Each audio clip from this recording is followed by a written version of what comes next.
Hello guys, আসসালামু আলাইকুম। আজকে আপনাদের সাথে আমি বাংলা রান্না করব। তো বাংলা এটা দেখতেছেন করলা, আর করলার সাথে আমি দিয়ে দিছি একটা আলু। তো এখন আমি করলা দিয়ে বাংলা রান্না করব। তো আমারে ম্যাডামে 5 পিস চিংড়ি মাছ দিয়ে গেছে যে তুই বাজি করে খা। তো ওরা একটু বাইরে ঘুরতে গেছে। আর এখানে আমি আবার বাসা থেকে আসার সময় আমি করলা নিয়ে আসি। তো আমি এই ফাঁকে ভাবলাম যে চিংড়ি মাছ দিয়া তো করলাটা দিয়ে রান্না করে ফেলাই। আর এখানে আবার পেঁয়াজু ভাজ দিয়েছি, ওরা একটু কালারটা বেশি গাঢ় করে খায়। তো এই জন্য আমি আবার ওদের জন্য পেঁয়াজু ভাজ দিয়ে করে রাখতে আছি। বাইরে গেছে যেহেতু আইসা খাবে। তো এই তো দেখতেছেন এখানে আমার পেঁয়াজু ভাজা শেষ পর্যায়ে আসছে, আর লাস্টে একটা আছে 1 পিস আর কি। তো এই পেঁয়াজুগুলো হয়েছে যাইয়া ছোটো ছোটো কুমারের বিচি বা বীজার যাই বলেন, এগুলো দিয়া আলু দিয়া পেঁয়াজ দিয়ে আর কি বানানো হয়েছে। আর আগে একটা ভিডিও দিয়েছিলাম। তো আজকে আমি বাংলা রান্না রাঁধতে আছি তার পাশাপাশি। তো বাংলার রান্না করলে ওরা কিছু বলে না, রান্না করে খাইতে বলে সমস্যা নাই, কিন্তু আপনার রান্না করতে হবে। আমরা যে কষাইয়ে রান্ধি, তো কষাইয়ে রান্না করলে ওরা এই কষানোর গ্যারানটা সহ্য করতে পারে না, যেহেতু ওরা কষাইয়ে রান্না করে খায় না, ওরা সব কিছু পানির ভিতরে দিয়ে সেদ্ধ করিয়া খায়।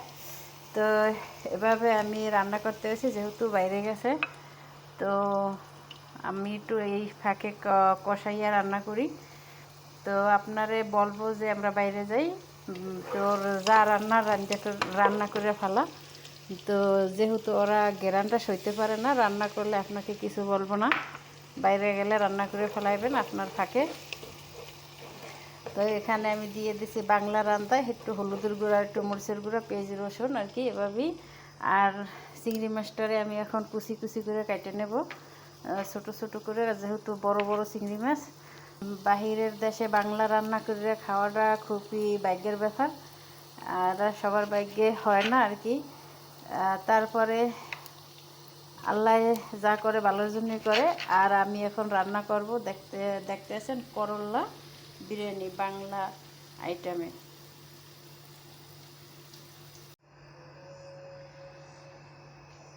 এই যে সবশেষে হয়ে গেল আমার করলা রান্না।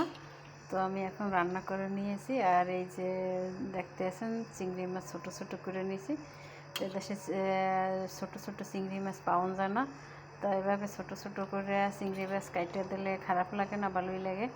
তো এখন আমি এই ছোটো ছোটো করে কাইটে নিয়ে আমার হয়ে গেল আমার করলা রান্না। আর এখন আমি করলা রান্না দিয়ে ভাত খাবো। আর এখানে আছে দেখতেছেন মূলা, এটার নাম হয়েছে বাংলাদেশের এটার নাম মূলা, আর জর্দানে এটারে বলে ফিজেল। তো মূলা এর চেয়ে বড় হয় না এ দেশে, এরকমেরই। তার এটা সালাদ হিসাবে আর কি পেঁয়াজের মতো চাবাইয়া খাওয়া যাবে, এভাবে খাবো। আর এখানে করলা রান্না তো করছি দেখতে আছেন। আর এখানে আমি বসাইছি ভাত, বাসমতি চালের ভাত। তো এখন আমি বাসমতি চালের ভাতটা দিয়া করলা রান্না দিয়া আর সালাদ হিসাবে মূলা দিয়া খাবো ইনশাল্লাহ। আসসালামু আলাইকুম রহমতুল্লাহ। আমার এত কষ্টের ভিতরে ভিডিও করা, সব কিছুর ব্যাপারও কাজের শেষে তো আপনারা আমারে ভালোবেসে লাইক কমেন্ট শেয়ার করবেন এবং সাবস্ক্রাইব করে রাখবেন। আর আমার যে রান্নাগুলো দেখানোর আইটেমগুলো আপনাদের সাথে শেয়ার করতে পেরে আমিও অনেক খুশি, আলহামদুলিল্লাহ। আসসালামু আলাইকুম রহমতুল্লাহি ওয়া বারাকাতুহু।